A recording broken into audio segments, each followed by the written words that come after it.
Howdy folks, it is Scanner here. Today's video is quite sad. Unfortunately, at the start of the week, news broke that Mr. John Blanche had passed away. And the vast majority of us will be well aware of who John Blanche was and his impact via Games Workshop. He was there from pretty much the start when Steve Jackson and Ian Livingstone started their fighting fantasy books.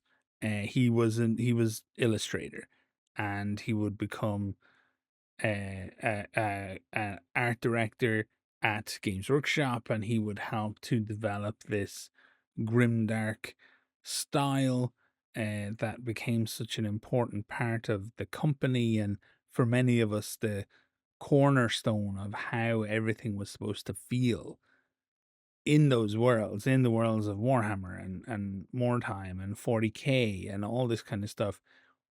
It would often be hard to describe how it was supposed to feel, and you could always just point at a piece of art that John Blanche had done, and it felt like it summed it up perfectly.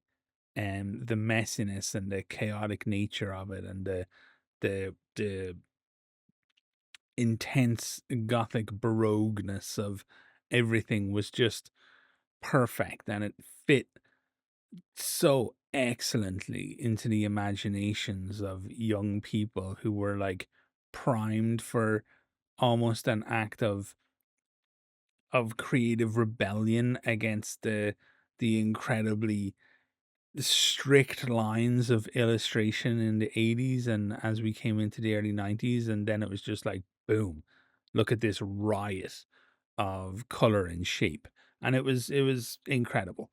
um but yeah, so that was John Blanche. Basically, he would become one of the most prominent and important, I think, illustrators of the modern era. When you think about the amount of creatives in the world who have some kind of exposure to 40K and to his art and all that kind of stuff, it's impossible to impossible to measure how impactful he would have been, because everything is everything is a knock-on effect, right? The next generation of illustrators and the one after that and the one after that, they're all carrying that legacy and inspiring from their own point of view, the same way as John Blanche would have felt he was carrying the legacy of everyone that inspired him when he was growing up.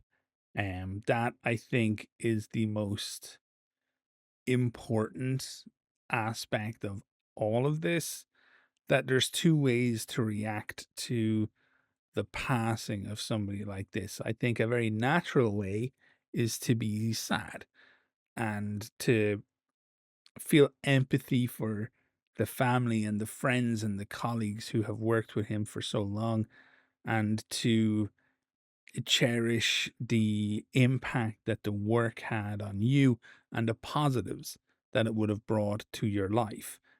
Ultimately, one of the reasons why we all enjoy this hobby in the first place is that it helps us to meet people. We probably have friends that we've played with for years, and we all have this shared sense of imagination and ownership over these fictional worlds that we have fun in and that we enjoy. And John Blanche was just a tremendous part of the development of those things and the establishment of those things. And his work was always, I guess the easiest way to think about it is for like illustrations like that, and for everybody who's worked in the the 40K and Warhammer areas, the art is always like this invitation to learn more. It's always showing you this glimpse of the thing that exists, and it piques your curiosity, and from there you start your journey. The amount of people who will have begun their hobby uh simply by being exposed to a piece of art, whether they saw it on the internet or whether they saw it in an art book, or whether they were walking in the street and they saw the front cover of a codex in a shop and it just intrigued them. The art will have been this delightful little invitation that there's this strange world here and you can explore it and you can learn more. That's the second way to react to the passing of somebody like John Blanche, is to understand that his talent and his vision did not exist in isolation, that he was both inspired by and inspiring to a multitude of other artists, and a rightful tribute, I think, to somebody who was so artistically and emotionally curious in their work, is to maintain that status for yourself, to go out and to find more art and more artists and more strange worlds. And developed by Mr. Blanche or not, he wouldn't care. This was my understanding of who he was as a human being, that he wouldn't care as long as you were curious and as long as you were trying to explore things in that kind of fun, collaborative effort that is the communities that spring up around art. One of the things that kind of really stood out to me in the Grim and the Dark documentary that, we talked about on the channel previously, we reviewed it, and includes interviews with Mr. Blanche, is that he always seemed somewhat surprised by how highly regarded he was, that like people felt these great kind of torrents of emotion around his work and all the rest of it. He describes in one part of it how when he retired from Games Workshop, unfortunately due to health issues, that he kind of was a bit shook when people wanted to work with him and pay him for stuff. And there's actually really nice videos on the Army Painter channel where they talk about their kind of personal feelings about him because they were doing that collaboration. But it's a really nice video. It's a very nice, heartfelt video. There's wonderful conversations with Film Deg Miniatures. That channel, if you're not following it, you really should be. Some tremendous interviews. But I guess what you would consider to be the old guard of the classic Games Workshop days. I will link, if you've never seen them, quite a few things for you to watch in the description below, and expose yourself to how the man thought, not just his work, not just the finished pieces, but how he liked to think about things and art and all the rest of it. And that's a fitting tribute, I think, when somebody has been so impactful.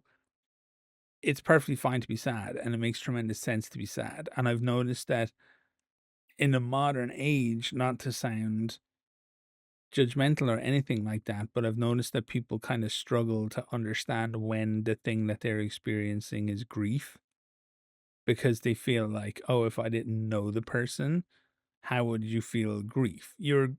That's not how grief works. Grief is a sense of loss. And when somebody has been so impactful to something that we all enjoy and love so much, of course, them passing brings about a sense of loss. It will echo off your own worries and concerns about mortality and things of that nature. And you'll find yourself maybe feeling a good deal worse than you would have imagined at the idea of a stranger suddenly not stranging anymore.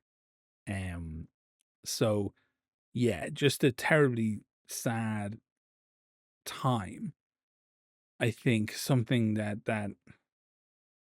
I don't know, I've been thinking a lot about, kind of, unfortunately, as I get older, like I was 45 this, weekend gone.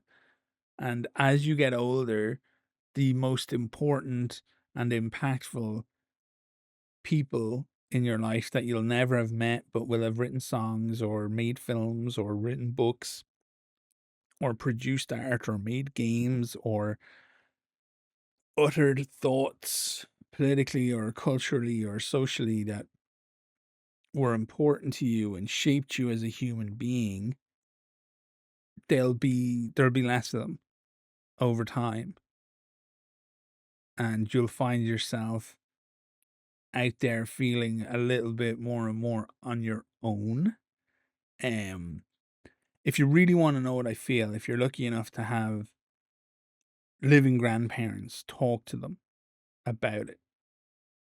If they're, if they're the kind of people who talk about that kind of stuff, just sit down and have a chat with them about it, about the people who really inspired them and drove them and lifted them up in those sadder moments, and what it was like when they passed, and how it felt to like lose so many of them over time.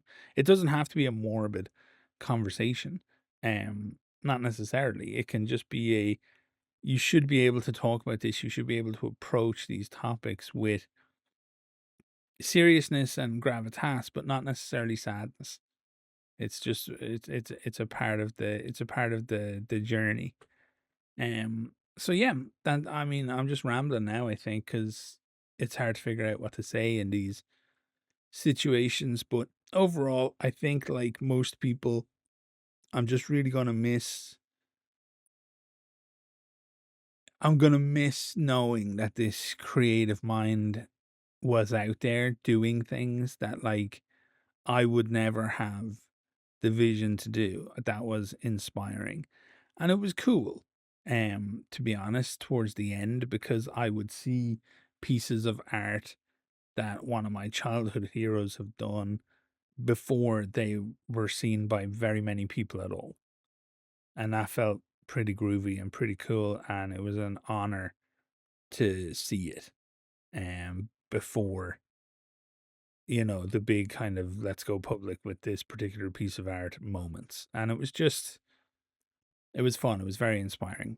Um, I'm at least heartened by the fact that the impact that John Blanche has had on the world and on art and on illustration and on the types of science fiction and fantasy that I at least like will continue to echo for such a very long time. And that's pretty fucking cool, I think. If you can go having made a major positive impact, then that's got to be a good thing, right? Anyway, that's it for this video, folks. I hope you're all having a good a week as you can have. Sound off in the comment section with your own thoughts and feelings about Mr. Blanche and just whatever you want to talk about. All the best.